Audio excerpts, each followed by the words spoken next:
Perkenalkan, saya Elvareta Safazaria dengan NIM 083. Di sini saya akan membuat video tutorial cara eee, membuat peta lahan kritis, kebakaran hutan, dan kekeringan.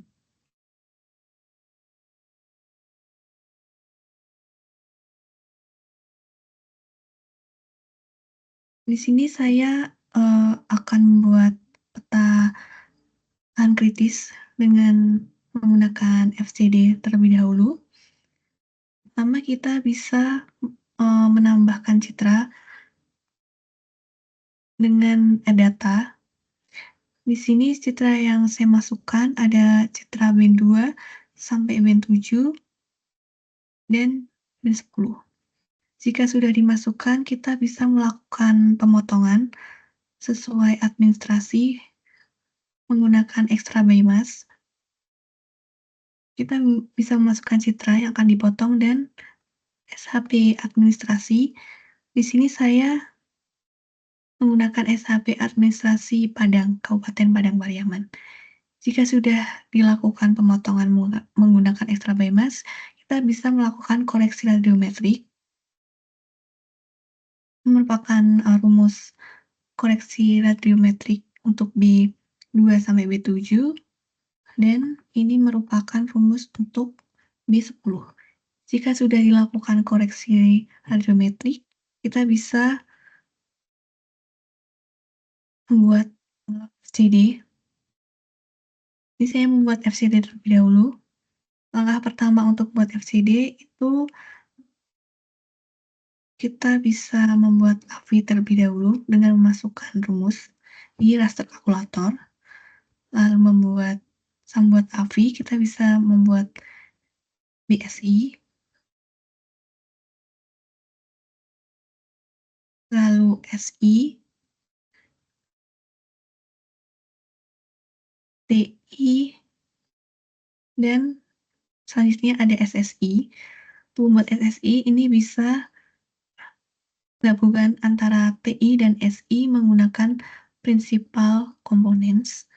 Lalu SVD ini menggabungkan antara AVI dan BSI. Jika sudah, langkah terakhir kita bisa membuat FCD. Jika sudah memasukkan rumus untuk membuat FCD, kita bisa mereklas FCD. Di sini saya mereklas dengan 5 klasifikasi. Jika sudah direklas,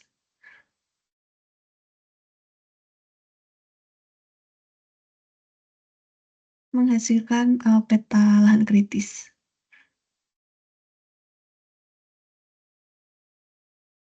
Merupakan peta lahan kritis Kabupaten Padang Pariaman. Untuk yang hijau muda ini merupakan dengan kerapatan rendah, dan hijau tua ini dengan kerapatan tinggi. Jika sudah, di sini saya akan membuat peta kerawanan kebakaran hutan. Untuk membuat peta kerawanan kebakaran hutan ini bisa men-overlay antara NBR dan LSD. Pertama kita membuat NBR terlebih dahulu dengan memasukkan rumus. Jika sudah, kita bisa mereklas NBR.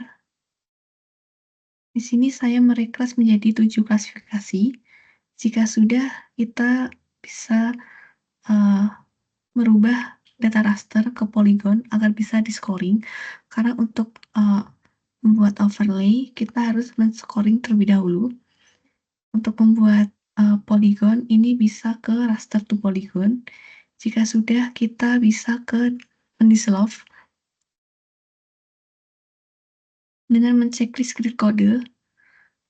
Lalu kita bisa membuat scoring.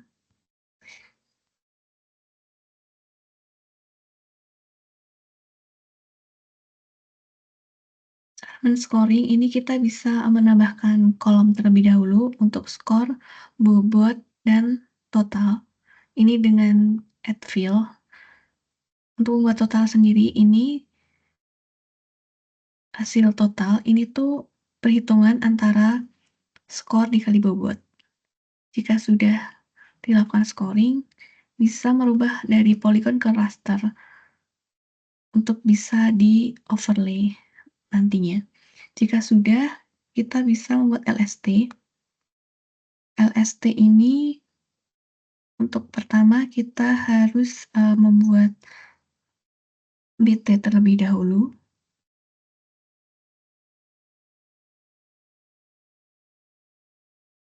lalu membuat NDVI,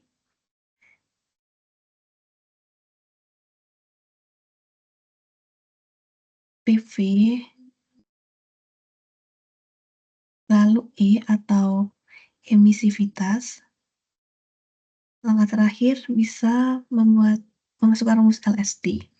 Jika sudah, sama seperti NBR tadi, kita harus, eee, terlebih dahulu.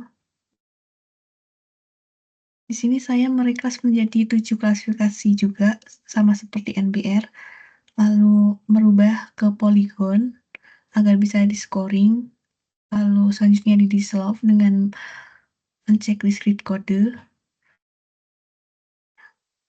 lalu bisa men-scoring ini dengan cara memasukkan tabel skor, bobot, dan total. Total sendiri ini diperoleh dari skor kali bobot. Jika sudah, kita bisa merubah ke raster.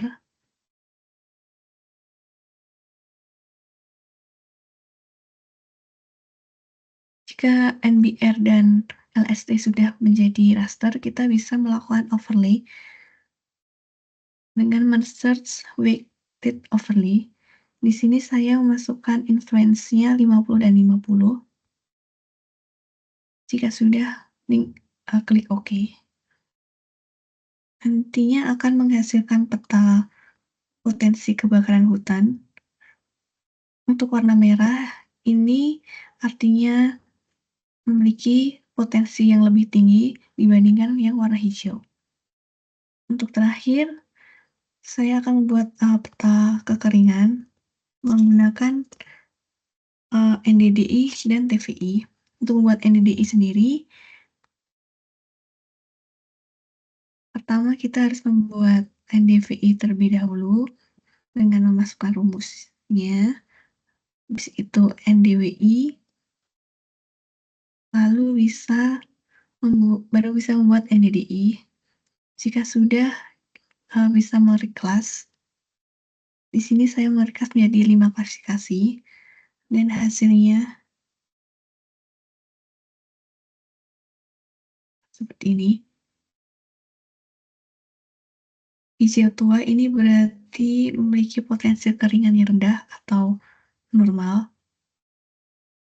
Untuk yang hijau muda ini memiliki potensi kekeringan yang tinggi atau kekeringannya itu tinggi.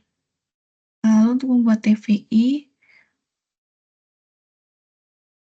itu rumusnya dari LST dibagi FV. LSI tadi kita sudah membuatnya, lalu selanjutnya membuat FV.